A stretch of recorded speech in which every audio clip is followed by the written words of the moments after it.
नमस्कार मित्रों, एक नए वीडियो के साथ मैं प्रोफेसर सीपी भसीन आपके सामने हाजिर हूँ। कहते हैं समय बहुत बलवान होता है। कहा तो ये भी जाता है खून के रिश्ते से बढ़कर और कोई दूसरा रिश्ता नहीं होता।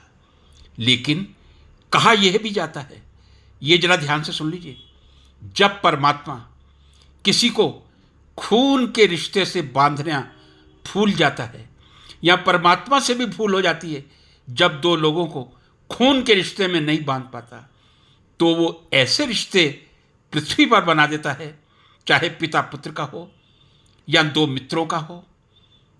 उनका स्नेह शायद खून के स्नेह से अधिक होता है।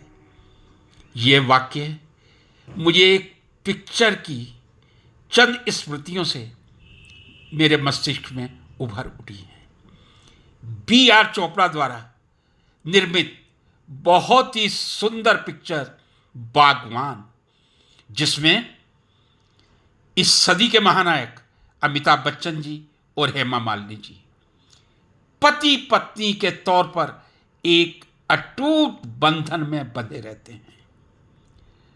कालचक्र है। नौकरी करते हैं अमिताभ बच्चन, अपने चारों बेटों के पालन पोषण में कहीं कोई कमी नहीं आती। रिटायरमेंट होता है, अमिताभ जी रिटायर हो जाते हैं। तब ये चर्चा का विषय बनता है, 4 बेटे परमात्मा ने उनको दिए हैं, दोनों किस बेटे के साथ रहेंगे। समय का खेल देखिए, एक भी बेटा माता पिता को साथ रखने को तैयार नहीं होता, क्योंकि माता पिता के पालन पोषण का खर्चा भी तो होता है। तब नौबत आती है, 4 बेटों में से 2 बेटे, एक माता को रखेगा, एक पिता को रखेगा, एक अमिताभ बच्चन जी को रखेगा और एक हेमा मालिनी को रखेगा। जो अटूट बंधन में एक दूसरे के बिना सांस नहीं ले सकते थे, अलग हो जाते हैं। कालचक्र कहिए या सगे बेटे से खून का संबंध कहिए।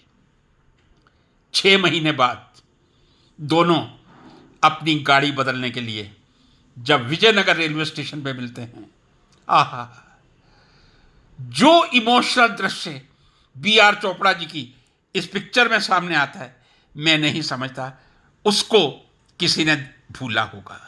मैंने भी, मुझे याद है, तारीख याद है, 24 जुलाई 2004 की रात्रि को ये पिक्चर देखी थी।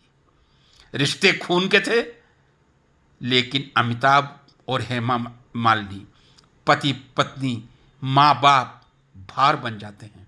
समय का चक्र है, खून के रिश्ते हैं। लेकिन क्या माँ बाप जिंदगी में कभी भार हो सकते हैं?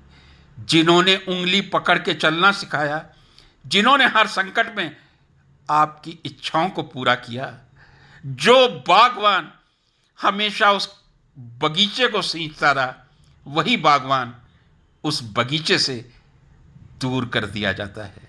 ये समय का चक्र है मित्रों, ये खून के रिश्ते हैं मित्रों।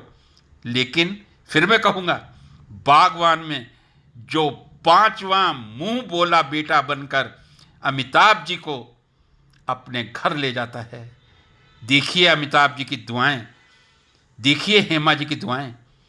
उस 5वें बच्चे को कोई खून का रिश्ता नहीं था, एक घर का नौकर था।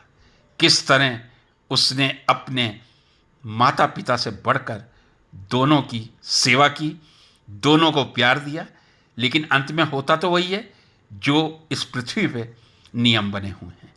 माता पिता कभी भार नहीं हो सकते। माता यदि एक घर का संचालन करती है, तो पिता बागवान के रूप में परिवार रूपी बगीचे को सींचते हैं। जब बागवान बूढ़ा हो जाए, जब माता बूढ़ी हो जाए, कृपया उनको बोझ ना समझें।